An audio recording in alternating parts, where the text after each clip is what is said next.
in a coffee house that may not be too far away from where we are right now, an honorable sheikh who remembers all the old stories about Nasruddin Hoxha visits with his friend Burhan. It is an early hour of the evening when the sounds of the city usually fall to a few quiet echoes of the busy day.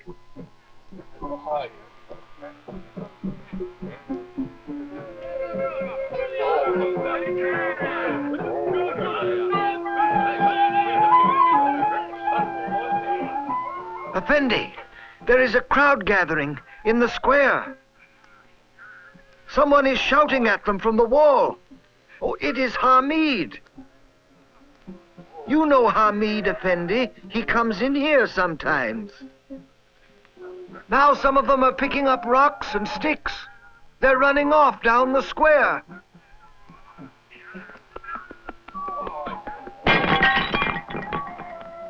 My window! My window is broken, Hamid. You are going to pay for it. I'll pay for a cup of coffee if you get it fast, that's all. Better stay out of the streets tonight. There may be a riot down at the government house. Why do you do it, Hamid? All this violence. What better way is there to deal with the dishonesty and corruption in our government and the do-nothing officials who keep us a backward country? There has been progress, Hamid, if you would open your eyes to it. By our own labors, and with American aid, we are building roads, new schools, new housing projects. Open your eyes.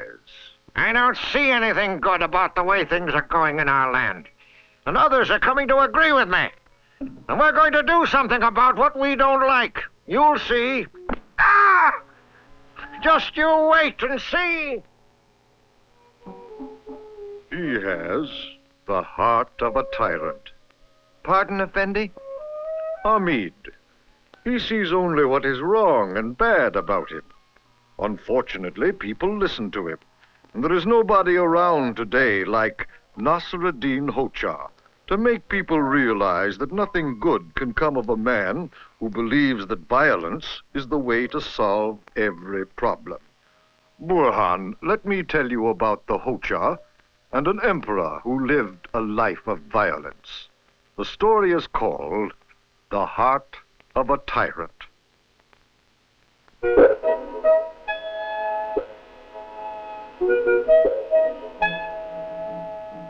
History tells us that the Emperor Tamerlane would order a man boiled in oil, or the heads of 10 slaves cut off without blinking an eye.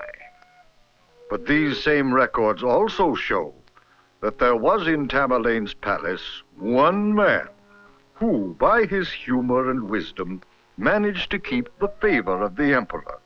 This was Nasruddin Hoxha.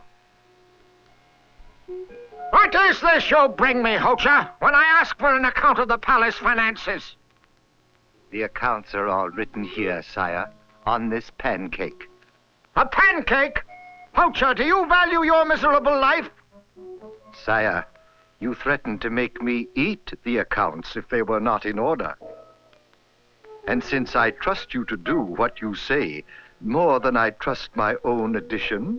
Eat the accounts? Pancake? Oh, that's very funny.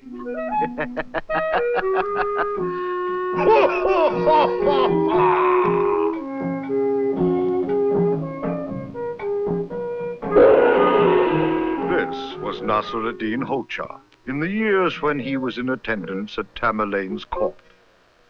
But as well as the Hoxha knew this tyrant, he was still sometimes shocked at the depth of the emperor's violent nature. Tamerlane had been away from the palace for a week, and then suddenly returned in the best of spirits. The Hoxha asked if the emperor had had an enjoyable trip. Very enjoyable, Hoxha!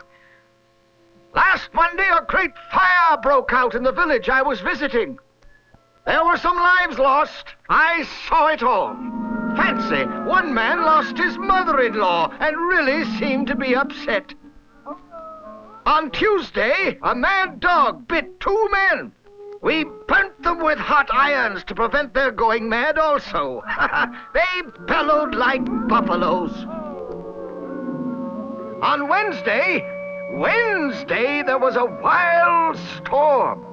All the crops were washed from the fields, and all the food in the storehouses was ruined by the rain.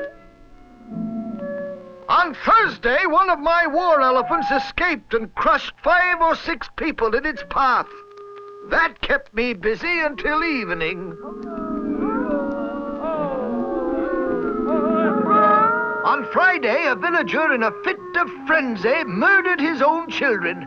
That made me very angry.